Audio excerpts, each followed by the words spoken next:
Hello, everyone. This is Christine Barney watching Black Tea News.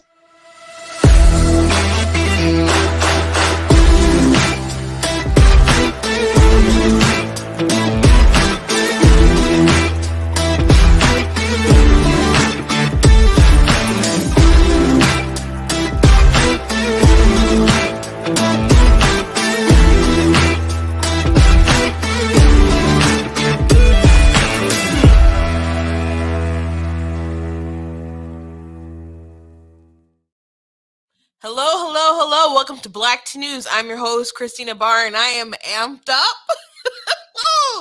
I was on the way. I was listening to the studio, which I'm in the Brighter Michigan Pack studio. Love the Brighter Michigan Pack. I'm grateful to be here in their studio as always. If I say something today that triggers you, they don't care. I don't care. It doesn't work like that, but Godspeed. And anyway, I was on my way. And I put on Ben Shapiro's show. I was listening, and I'm like, oh, man, he's talking about a lot of things I want to talk about today. And I don't want to, I assume we have, people with similar interests, but that doesn't mean we have the same audience. But, I'm just like, oh, man. So anyway, I was listening to him a little bit. And then I got here and I started perusing around a bit on Twitter. And I saw something that just made me so upset.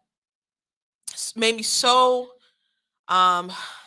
livid's a strong word, but it was something I deem very unprofessional and unethical as someone who cuts like political videos, not just for Black Tea, but actually for candidates. I get paid professionally for that. And that was my job at the Michigan Republican Party when I used to work there. And there's a video going around that is heavily edited. And it's an attack on Kathy Barnette. Kathy Barnette is running for Senate in Pennsylvania. And so we've talked about her past couple days. At first, when Trump endorsed Oz, I thought that was a curious endorsement because he said some questionable things and some people were questioning it. And Kathy Barnette started surging in the polls, really when she came at them hard at the debate, and people were like, man, she's on fire. And she has a very strong pro-life message. I think right now, at this particular time in America, it would be really great to have that strong voice elevated. So I think there's a lot of people who are probably coming after her. So the folks who, I don't know, it was like MAGA moms, whoever who put out this video that was on YouTube. And so I don't know who's behind it. Just because you're against someone in a campaign doesn't mean the campaign is the one who's behind the attacks. Okay. I have a friend in during convention, there's all this like hit pieces coming out against her opponent, and she's like, I have nothing to do with that. I'm not authorizing it. She didn't even know who was doing this on her behalf, which she actually did not appreciate that kind of stuff. So sometimes you get people who form these packs and they have their own interest and ideas, and they push out content and hit pieces on different people. So you got to keep that in mind. So I'm not saying this hit piece specifically came from Oz or McCormick or whatever. I don't know who's behind this page in this video. But I do know that Richard Grinnell is sharing it and is tagging people like, hey, did you see this? Hey, did you see this? This is the real Kathy. And everyone's response on Twitter as I'm going through it are like, this is really, really, really, really heavily edited. Like, they want her to seem like she's some kind of secret Democrat, I guess, who's pro BLM, into the systemic racism, kind of all that kind of other stuff. And so there's videos have linked at her talking about being against BLM and condemning riots and other kind of stuff like that. So it's not a good hit, but I guess if you can drive enough people to just be aware of that video and they don't find out the truth, and you've done your job, I guess. But it's really, really alarming to me. Before I jump more into it, which I'm going to be talking a big bulk about this today, because I want people to understand why this is so upsetting and annoying to me. So yeah, we're going to be talking about this quite a bit. Also, I want to talk about the Treasury Secretary, Janet Yellen, was being questioned, and she mentioned abortion and how it can be, I guess, a net positive for people because if you don't have money and you're poor and you have children in poverty, and it's gonna hinder the workforce, I suppose. And Tim Scott was not having that. As a man born in abject poverty. So he spoke on that. There's a video of Beto O'Rourke I'd like to get to. We'll see if we have time. He was on The View, and he like said a view that's not new. He said the same stuff in like 2018, I think it was. So it's not new stuff. But just the Democrats are really, really, really pushing hard on 9-month abortion. 9 month, like no restrictions. That's what Schumer is like pushing. Um, that would just make us the most pro abortion, aggressively pro abortion nation, probably in the, I don't know, we're way beyond like European stuff already right now, but they're talking about making stuff that would overrule like state laws that we have. So it's just insane, and it's insane that they want people on the record voting for this stuff as well. It's just gonna really, really make their party more extreme and really isolate them from moderates that they need, from independents that they need, from Republicans who didn't like Trump but maybe crossed over because they wanted things to get back to normal. This is not normal. Definitely not normal, and they don't care about norms. So I- it's so strange. It's so weird. Even the not condemning stuff going on as far as like the protests in front of Alito's house and Kavanaugh's house, and there's one video of this guy just playing "Tis So Sweet to Trust in Jesus" on the piano, to just like and they had the doors and the windows open or whatever, to just because he wanted them to hear it, and he also wanted like, but he wanted to try to drown out the noise, but he wanted them to hear the hymn, the song. So it's too bad they're so loud, but that it's a nice sentiment that he did that.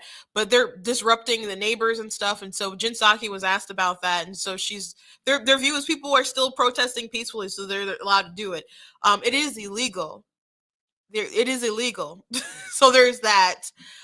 People were really getting on Glenn Youngkin, governor of Virginia, for allowing this to happen. I don't know. I don't know how much enforcement he has on that because it is like a federal statute, I believe. So I'm not sure, but he tweeted out like, "Oh, we are like analyzing the situation," and people are like, "That's not good enough. They're breaking the law."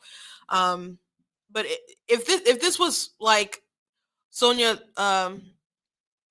you know, or if it was the new justice or any of the left wing ones, if Ginsburg was still alive, they were doing this at her house, they wouldn't be having any of this. They'd be locked away with the January 6 people. So it they allow it because it helps them. They think it helps them. I don't think in the long run that it will help them, but they'll let it go on for as long as they believe that it will help them. Just like they egged on the riots because they believe that it helped them, and Biden didn't do anything to try to quell it. Um, Kamala Harris didn't do anything to quell it. As a matter of fact, she also egged it on and helped people get out of jail who were doing illegal stuff. So it's a shame. But before we jump back into the story of the day, I do want to encourage you guys to go back to news.com, check out different articles that I've written. I'm about to drop one. I was working, really hard on one this morning. It's a really good article talking about people who have an issue with people who have a religious opinions, I suppose, but I'll have a conversation about abortion, and none of the stuff I'll say has anything to do with religion, and they'll be like, well, you believe in this and that, blah blah blah blah. And I think it really reveals something pretty telling. And the problem is that they don't have an issue with me subscribing to some kind of authority. Is that I won't bow down to their sort of authority. And if you really believe that the unborn don't have any rights, you don't have any rights unless you have at least a right to life. You have to at least have that, right? And if the woman just has total say, and if she wants a 9-month abortion, then that's what she wants. You're just transferring the powers of like we believe that we are endowed with unalienable rights by our creator. And that's like the language, whether you believe in God or not. That's what has been written in our documents and such. But if you don't believe in unalienable rights, that we just have that coming into existence as something that we're granted, and it's something that can be granted by the whims of the woman, then you're just replacing who you believe is God in the equation. So I laid out really well, I think, in the article. So that will be coming out soon today. Thank you. In the comments, Aaron said you love my post. I appreciate that. Really, really appreciate that. So check out that kind of stuff. Also have good merchandise on the website, like I'm not the victim you're looking for. Be better, not better. I got the My Money, My Business shirt. And also, the goat hoodies I do have, and the t-shirts as well. It's getting a little warm out there. But the hoodies are very comfortable. I do have those in different colors, so you can check out the merchandise at blacktnews.com. Also, this weekend, I will be at Motor City Comic Con. If you are in the Metro Detroit area, it's in Novi, Michigan, at the Showcase. I think that's what it's called. The Expo Center or whatever. So I will be in Artist Alley, and so my younger sister will be right next to each other, so you can come and get some cool art from her. But I do write books. I have 15 that are out, that just vary from different sort of topics. So if you like creative stories and action and romance and humor, I write all kinds of things. If you want some good books for your kids as well, with these aren't political books, but they have really good conservative values, you can come and pick those up. You can always get them on Amazon if you're not in the area, but if you're in the area and you like something like Comic-Con and you want to peruse around and you would like to meet me, I will be there. So go ahead and consider checking that out. Okay, before I jump back into the story, well, I guess this is leading into it. You guys know I like to start off with something humorous. And so this has been used a lot from ever since like the Spider-Man Raimi films, and a lot people like to really use memes and stuff. But here's Dr. Oz. They replaced his face with like Norman Osborn. He said, I'm something of a Republican myself. So this is my leading story for today. I saw on Twitter that Richard Grinnell was sharing a video, was sharing links and tagging people like, is this who you support? Like, is this the person that you were talking about, or blah blah blah, and like find out the real Kathy and stuff. And I saw people talking like, this is so heavily edited, and people were criticizing it up the wazoo. And so I went ahead and I looked it up, and it's pretty bad. So I'm going to go ahead and show you guys. Not bad on her part, just like obviously heavily edited. Obviously.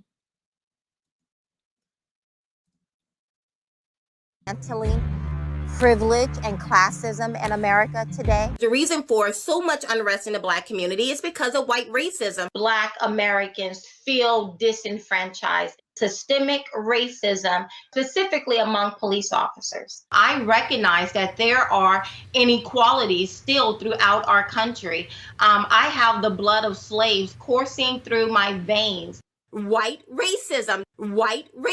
Blessings. Bye-bye. So, obviously heavily edited. And so I have at least, I think there's like 3 different videos in there that they took in, like Frankenstein them all together. And so I at least have one that I can show you so you can get a little bit more context in what's in her head. Again, I just want to point out that I think it was like MAGA Moms or something that posted it and put on YouTube. And just because there's ads and videos and stuff going around does not mean that there's a particular campaign that is behind it. I'm not saying they're not behind it, that Oz or his folks aren't behind it. That's not what I'm saying, but it doesn't mean that they are. And there are instances where you'll be in a campaign race and you'll see all this negative stuff come out, and the candidate that you're like up against has nothing to do with it. And they may not even know who's behind it. It's pretty incredible. Now, sometimes they'll have people who's working for them who will go ahead and have that kind of stuff out and do hit pieces and all kinds of stuff. So I don't know how deep like Oz and them are into this, but what upsets me, what bothers me about this, it obviously that it's an awfully very edited video in a very dishonest way. I am bothered that Grinnell's like sharing it everywhere, and this is like going out in mass text as well. as something that is just meant to totally skew a woman's perspective. It would be something if you like found something that was worth criticizing, like if it was, I don't know, she found out she was bad with money or something like that, and you wanted to, or you found a legitimate position that she had and you wanted to debate about it, but to just totally skew her opinion is just really awful. And I hope it backfires big. I hope it really backfires big. You know, my sister, she ran for chair of the Michigan Republican Party in 2019, and I like ran her campaign. Felt like I was dragging her like I was like really really doing a lot, but I did her videos. I did you know, she came up with we had strategy together as far as what would go out, different emails and other kind of stuff like that. But she used to work for the Michigan Republican Party like I did.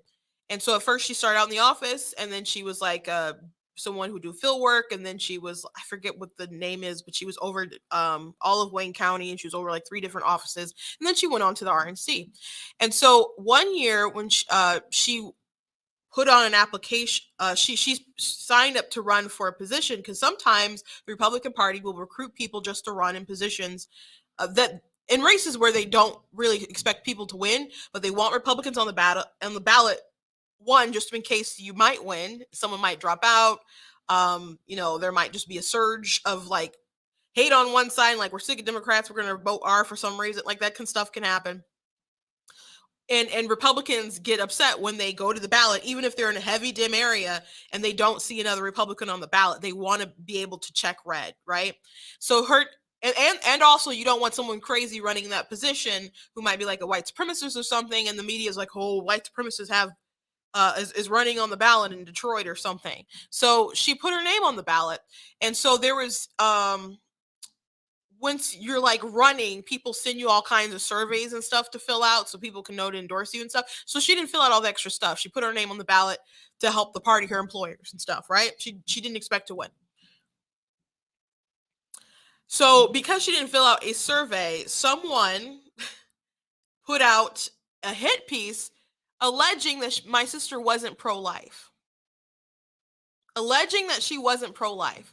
Now, this ended up backfiring because our candidate actually didn't fill out the survey the following year.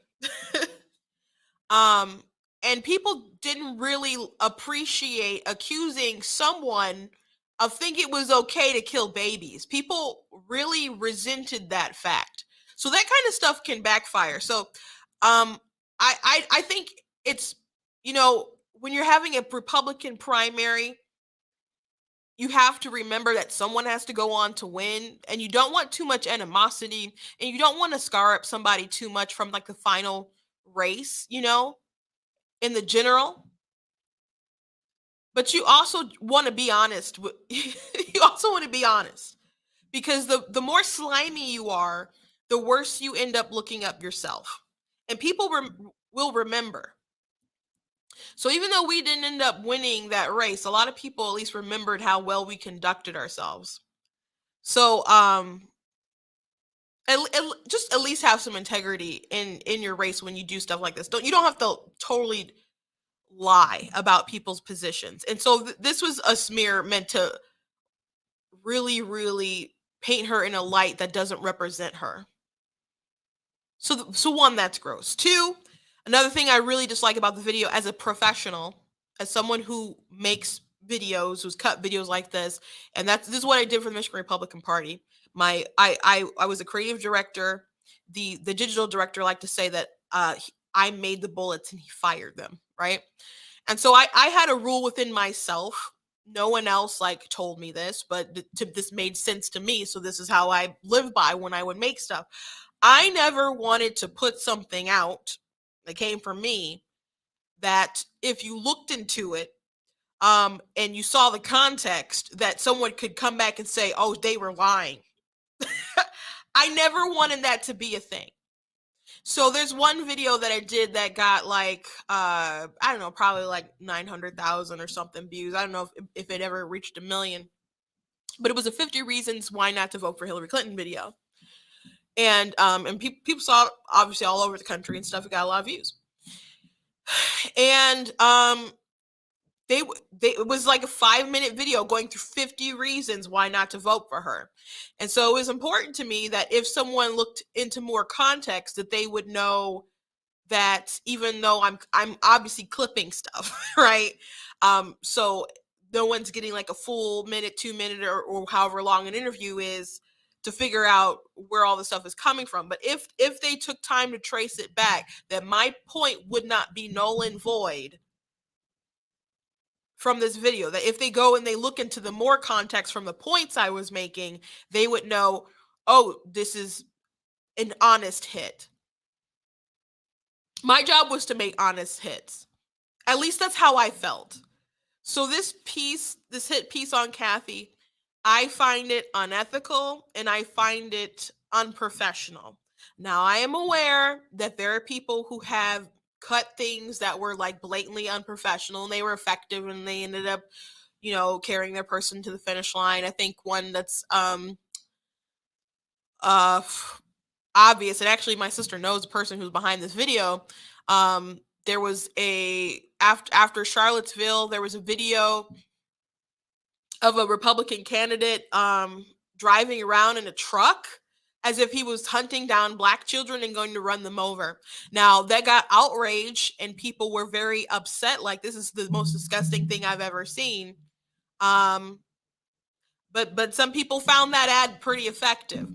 I find stuff like that really, really unethical. That's not the way that I operate when I make stuff. That's not the way I operate. I understand that some people do. That's not me. So again, I find the video unethical. I find it unprofessional, especially how it's clipped. Because when you clip stuff too much, people are very aware of the game that you're playing. Like if there's a clip that's a little too short, I'm like, where's the rest of the context? Like even like some stuff when people like post stuff of Jen Psaki, there's something that was going on the other day. I'm like, okay, there's got to be a little bit more context. And there was a little more context. It was still bad, but there was a little bit more context. So it's just awful all around. So I'm gonna get to Kathy's video that explains a little bit of this. But before I do that, because people, Richard Grinnell, I saw this because he was going back and forth with Allie Stuckley and Matt Walsh about this. And the way he was going back with Allie Stuckley was really immature. He's like, oh, sounds like you're scared. Like, what? Or they're really bothered about this. And they're just bothered, they're bothered about some particular things that Dr. Oz had in the show, including having an episode about trans kids. And Allie Stuckley was like, he kind of pioneered, was one of the pioneers of making this a mainstream sort of norm, getting attention on this. And so that's a really hot topic thing right now. And so Matt Walsh is like, he's done. What else do we have to know? Kathy can't be possibly worse than Oz. And so that's something that we've talked about on the show. And I've played a clip of an old piece of his video.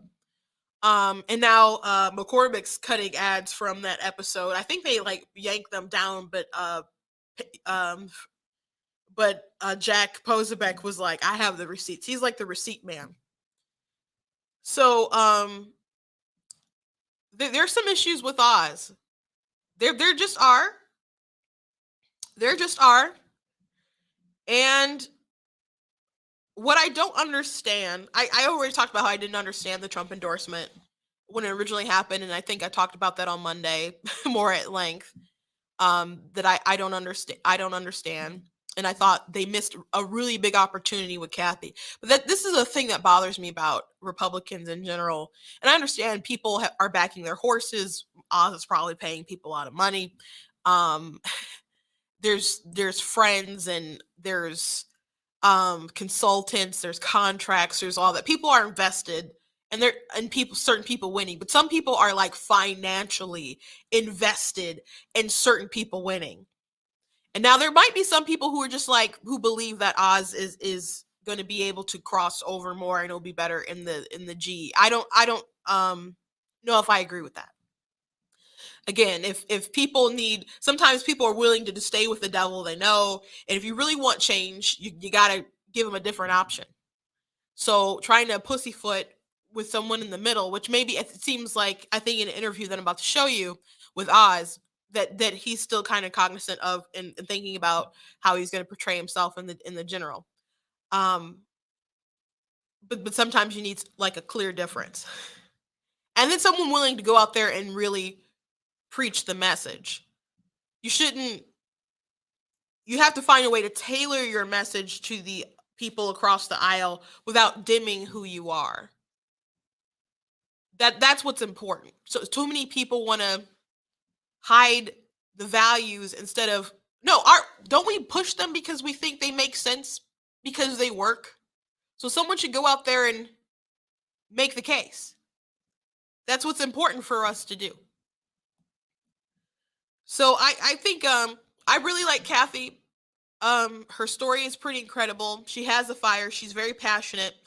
But there are questionable things about Oz, and it is the truth. And I'm not going to play anything that is going to take him out of context, but I'm going to show you this ad that he's running, and then I want to show you this interview that he had early in his campaign.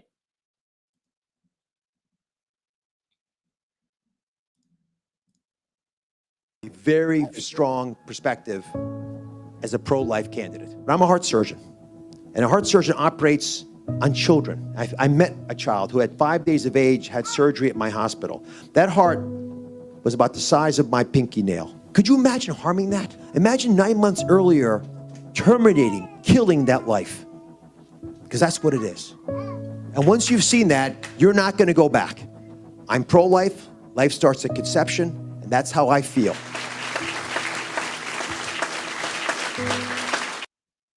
Okay, so that's an ad he's running, and he probably found out he had to kind of go more conservative because there's people gunning for him. Obviously, you're in a Republican primary. So before I do that, I want to show you this Breakfast Club clip. I've played it before. Let's play it again. School in Philadelphia, and I saw women who'd had coat hanger events. I mean, they're really traumatic events that happened when they were younger, before Roe versus Wade, and many of them were harmed for life, emotionally discarding anyway. Right. And listen, I'm at a personal level, I wouldn't want anyone in my family to have an abortion. I told my kids this. I mean, I love the lives that they're creating so much that I personally wouldn't want it, but I don't want to interfere with everyone else's stuff because it's hard enough to get into life as it is. What I do know as a physician is if you're going to make it if the litmus test is the heart's beating, then really make it the heart beating. Mm-hmm. Don't make some surrogate version of it when cells are having electrical path. That's not what the average person thinks. Right. The average person is envisaging a little acorn heart beating in there. That's not what's going on. What it is. At 6 weeks. And I think the rule that most Americans seem to support is if the child was viable outside the womb, then you don't want to kill that child. Mm-hmm. If the child was not going to be able to survive. So that's a clip that many people are referencing, and that was a little bit ago, but the heartbeat bill was like a year ago, right? So not that long ago, and viability in people's minds is what, like 24 weeks, maybe 21 technically, maybe the earliest you can get, but like you're not likely to survive if coming out of 21, but it's possible. Kind of depends. Circumstances, technologies, your doctors, all kinds of other things to get a miracle baby out that small. So that's still pretty late for someone who says that life starts at conception. But he said that's what most people think about, and doesn't necessarily, what he thinks about. But if you're talking about what you would legislate, that's quite a difference there. Quite a difference there. So in the one video, it's like I've operated and I've seen that little heart that's the size of a pinky nail, and then he's mocking about an acorn and electrical impulses and all kinds of other stuff. Yeah, it's not at 6 weeks. It's not what like a normal sort of heart that we would envision and think about with our hearts, but it is developing, and it's working enough to pick up the electrical impulses, sir. So a lot of people didn't appreciate that interview. But we can go to something more recent. Sure. You last night. I'll be honest. Hey, I'm going to start this video. You addressing that directly. And one more. On the issue of abortion, you were on the Breakfast Club in New York, and you talked about some of these laws in Alabama, perhaps like the ones that are being adjudicated in Mississippi or in Texas. And I'd be curious, as a senator, how would you vote? What do you think the laws should be on abortion? I'm pro-life. I do believe in 3 exceptions, the health of the mother being the primary one, but rape and incest as well. And I would vote to ensure that if the judiciary is reviewing an abortion law, that they follow the Constitution. It's quite clear. That. Okay. Follow the Constitution. All right. So the Roe v. Wade is being thrown out because it's not constitutional. The Constitution doesn't say anything about abortion. It's really a states' rights issue, right? Although I don't believe it should really be a states' rights issue. I think the unborn should have equal protection under the law, and they have a right to life, and you should be able to take their lives without due process. But that's a whole nother battle we're gonna have to have. Just that's my end game, ban. I'm not ashamed to say. So there's that. If you're talking about the Constitution, also. I know that is like I think that is like officially like on the platform for those exceptions, and I know that's most people's exceptions, which in life of the mother everyone agrees, right? Like because you don't want to deliberately take someone's life, and if there's a situation where you may have to prioritize saving a life over another, that's different, right?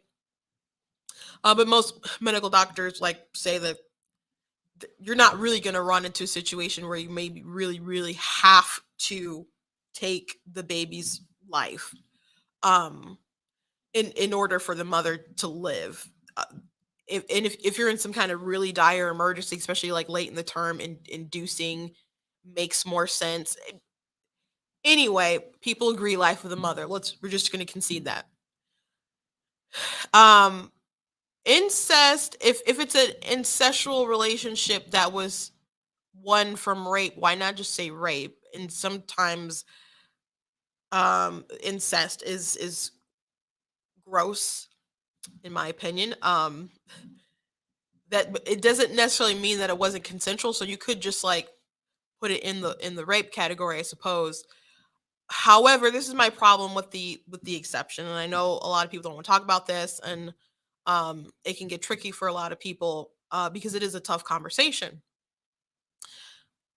But these exceptions undermine the whole entire argument for right to life, in my opinion. They undermine the whole argument. Either do they have a right to life or don't they? Do you have a right to life at conception? And you're willing to swipe left on that if the circumstances which the individual was born isn't ideal? Now, I understand that route or having that conversation if bodily autonomy was taking precedent over the unborn, but we believe that the right to life we want them both to live. We believe the mother and the child are both equal. And you should not be able to deprive someone of their right to life without due process. Now, Kathy Barnette, who is running against Oz, is a child conceived of such circumstances. Her mother was 11 at the time.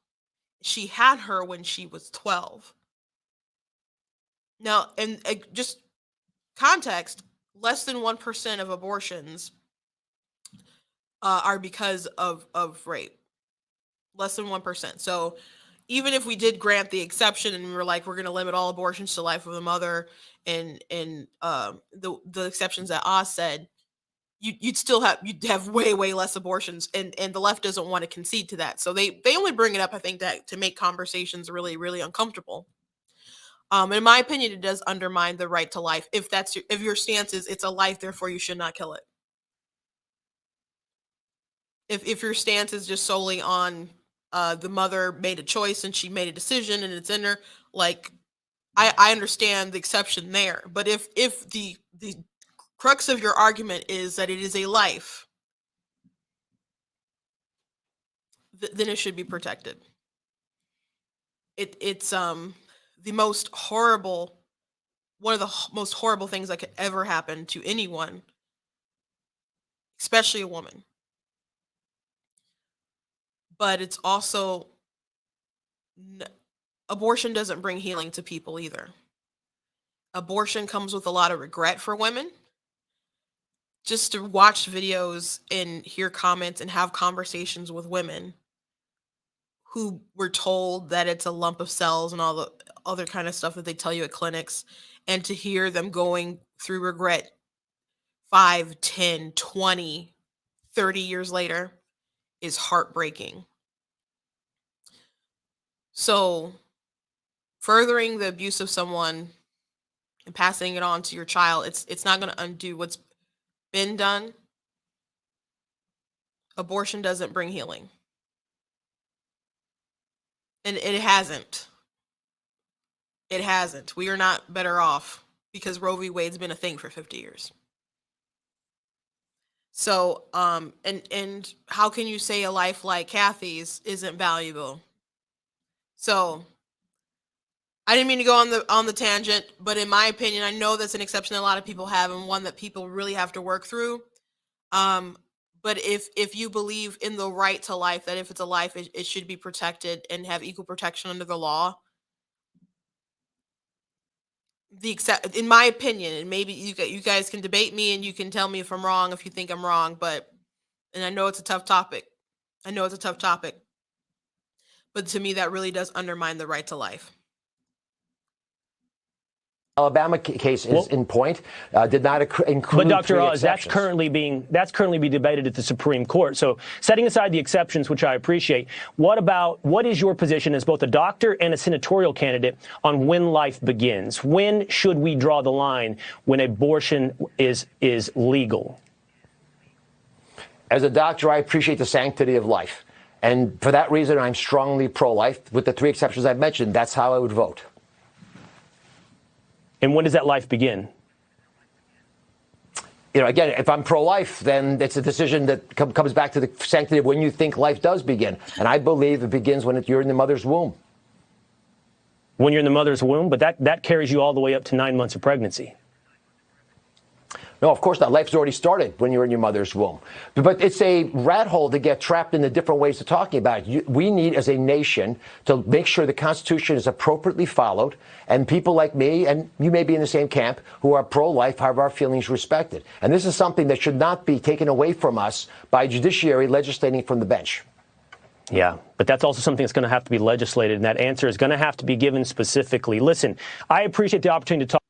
Yeah, so he was really squishy on that topic, and he didn't say conception. He just said in the womb. He just wouldn't pinpoint it. So now he's saying conception, and I don't know if in that interview he just was thinking about, didn't want to say something too clear cut like that because he has to run in the general election. Or if he doesn't want to upset too many people, or if that's kind of where he stands. I mean, there's a lot of, if you are like personally like, I would never get an abortion, I wouldn't want my family to get an abortion, but I still want that option open. That's what most people still consider to be pro-choice. That's what most people still that women should be able to still make that choice, have that option. If you are pro-life, then you are saying, hey, it's a life, it should be protected, it has a right to life. That's what it is. So that, to me, that doesn't really jive with the commercial that he was doing. I'm so running over. I did not mean to. On this topic, but let me play this video from Kathy. I'm a Black woman, as you can clearly see, married to a Black man, and I have a Black son. Racism, systemic racism, is very important to me. It's a very important topic to me. Now, I know some of y'all out there may already be triggered because she mentioned the term systemic racism, but listen as she goes on talking about this topic and it's specifically talking about on the issues justice versus rioting. And I don't know if we'll play the whole thing, but if you listen to what she says, I think her conversation is very rational, even if you may be, I don't know, triggered by the word systemic racism, etc. My baby, he's 14 years old, almost 6 feet tall. I want him to be able to walk into a world that is safe. I want him to be able to drive wherever he wants to drive and to live his best life.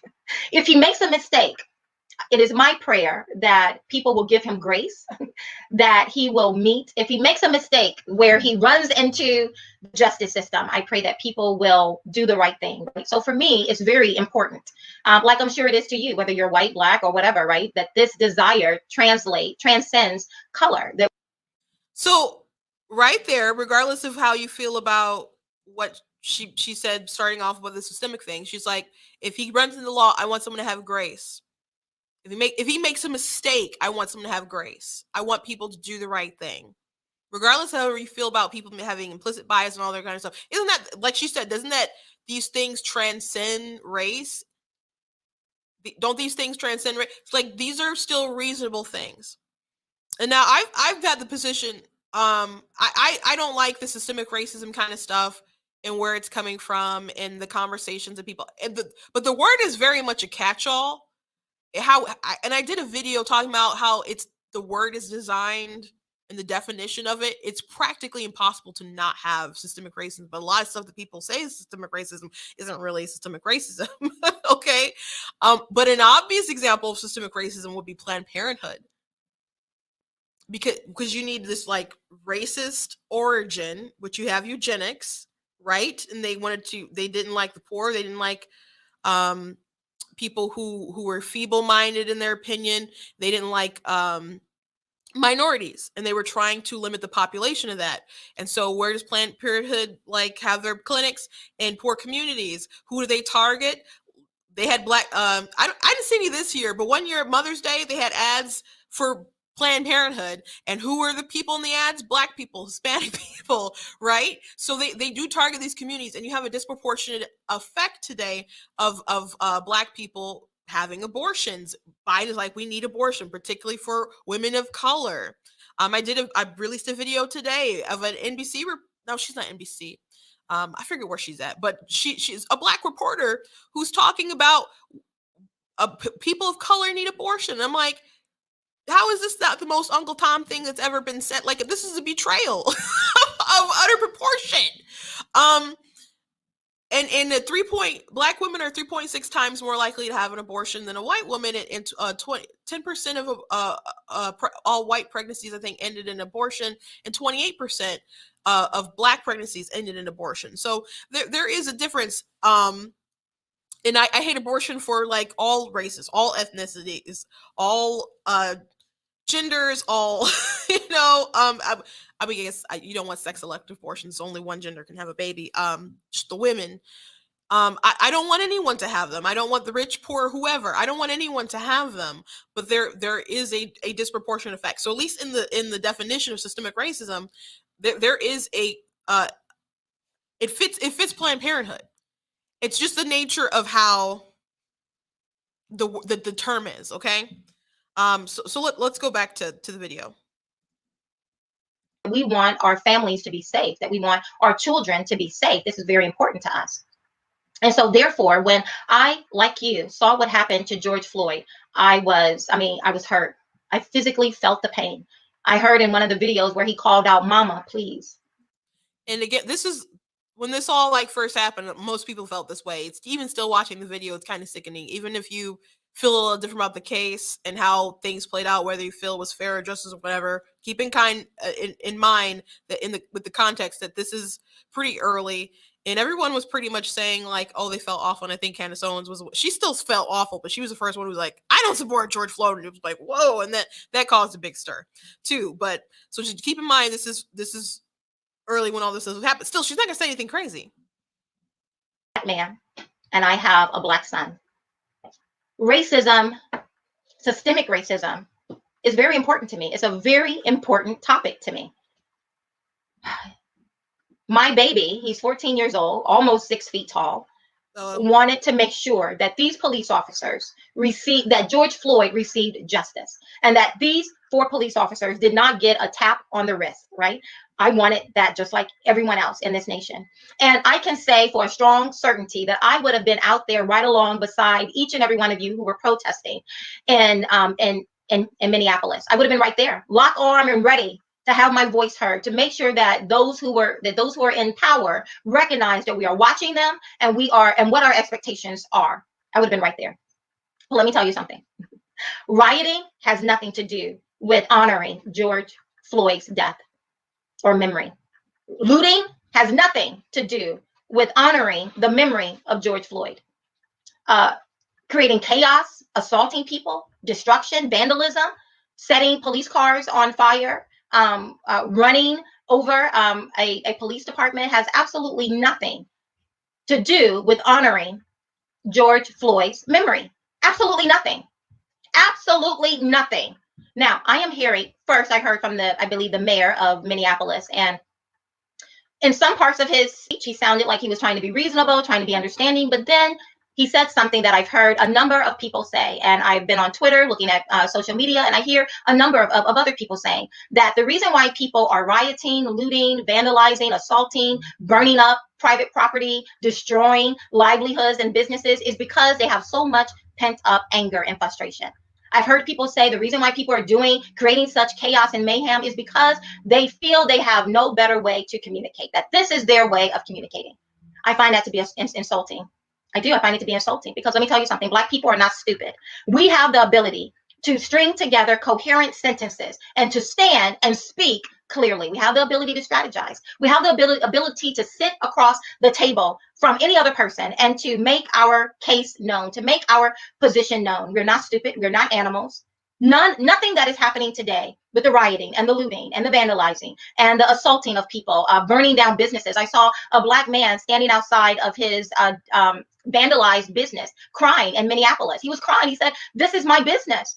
We put everything into this. We invested everything into this."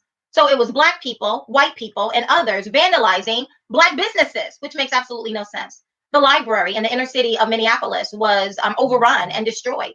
Why would people let's start off with the premise that it's Black people, right? Because of course, if you look on Fox News and any other channel, one would think that it's just Black people who are out there vandalizing and looting and the rest.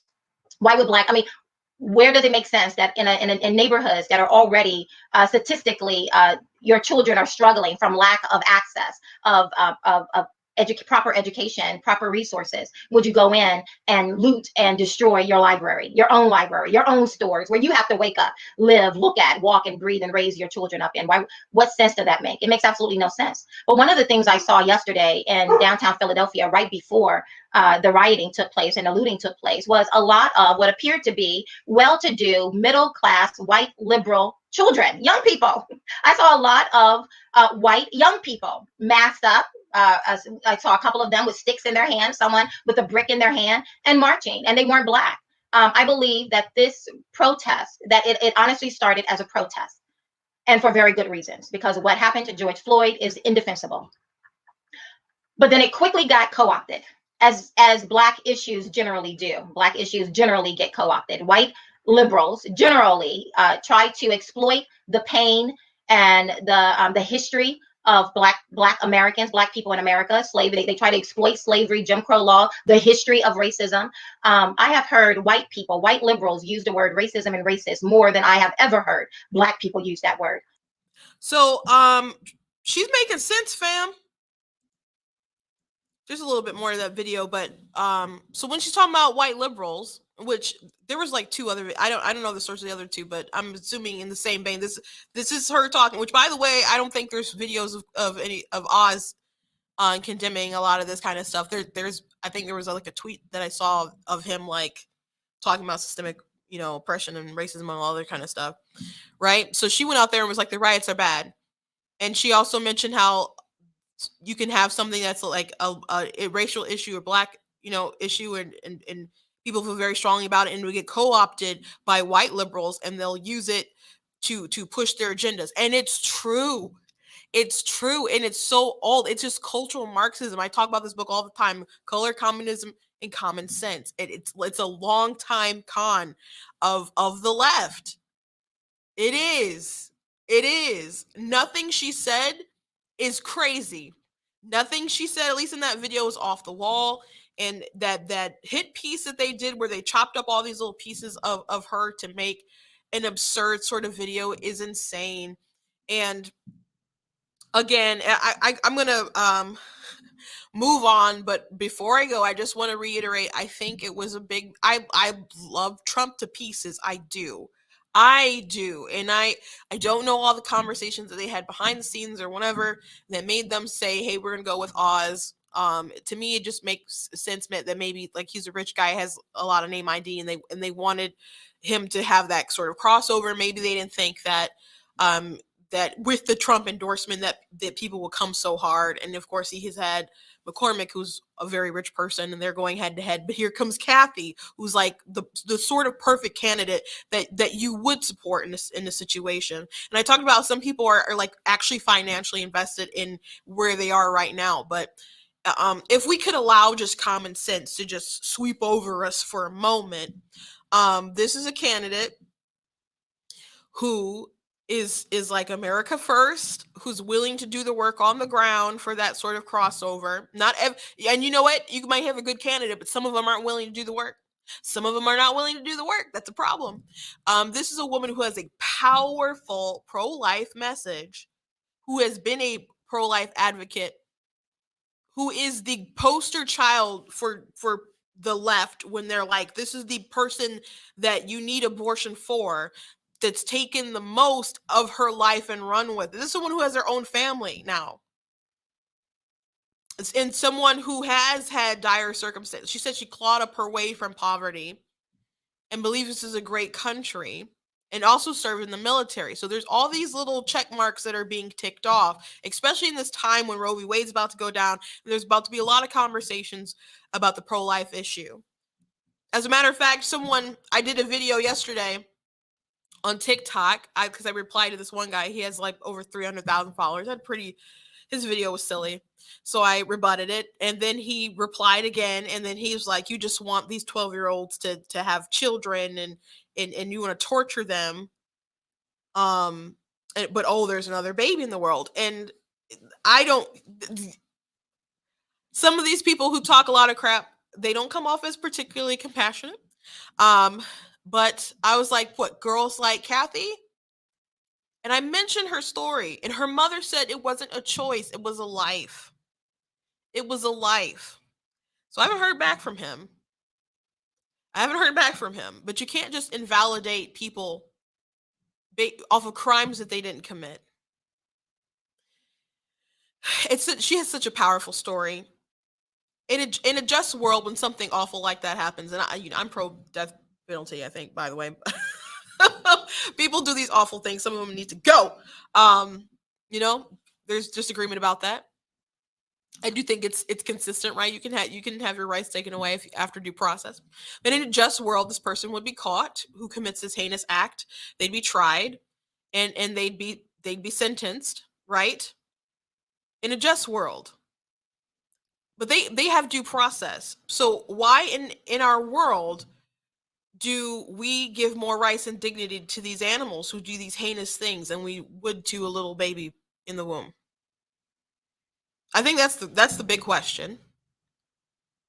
That's the big question. So even if we did decide that, hey, they're protected, full stop, equal protection under the law, you can't have abortions anymore.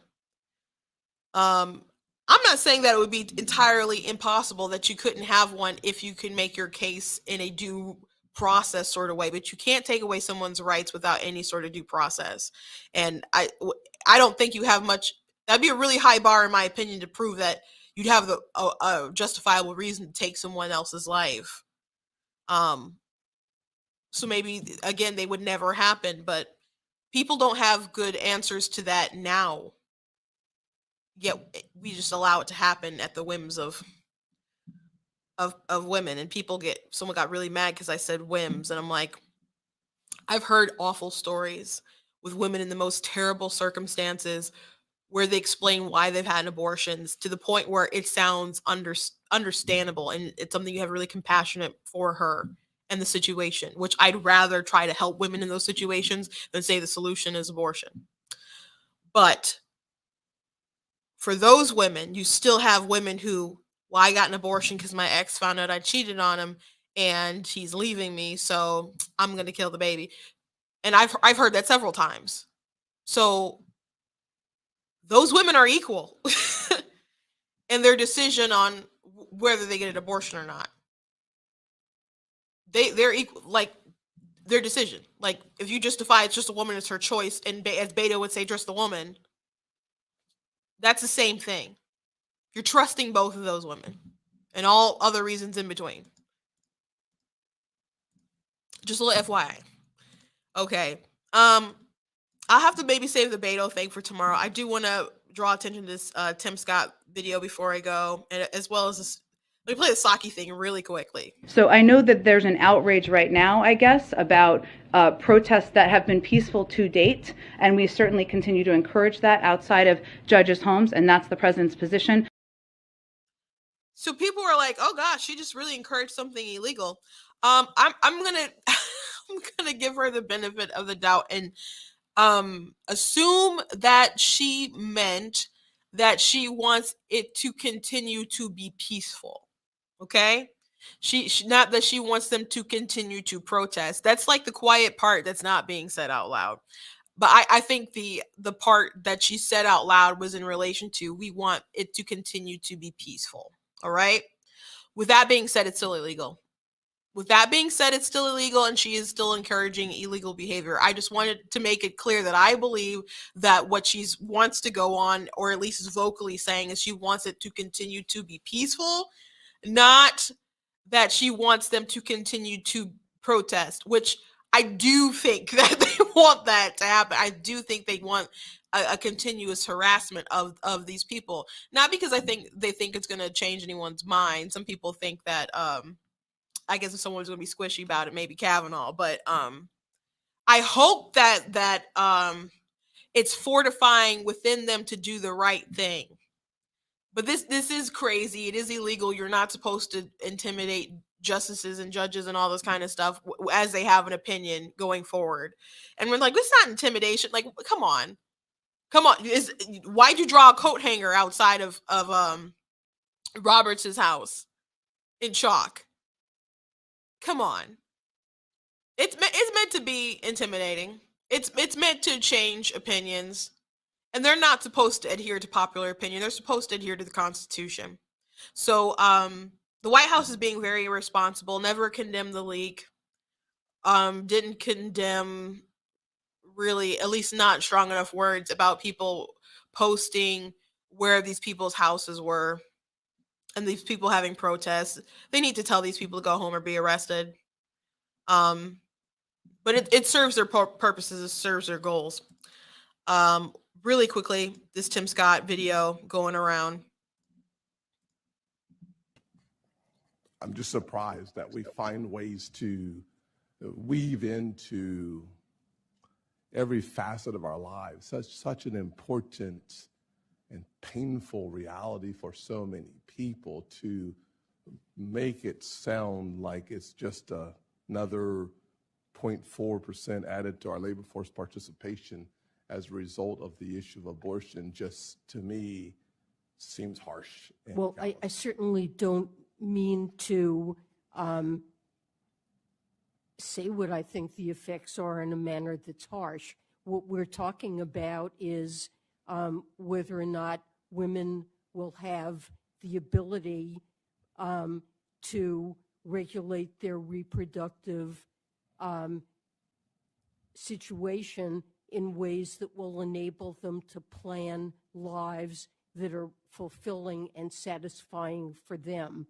And one aspect of a satisfying life is being able to feel that you have the financial resources to raise a child, that the children you bring into the world are wanted, and that you have the ability to take care of them. In many cases, abortions are of teenage women particularly low income and often Black, who aren't in a position to be able to care for children.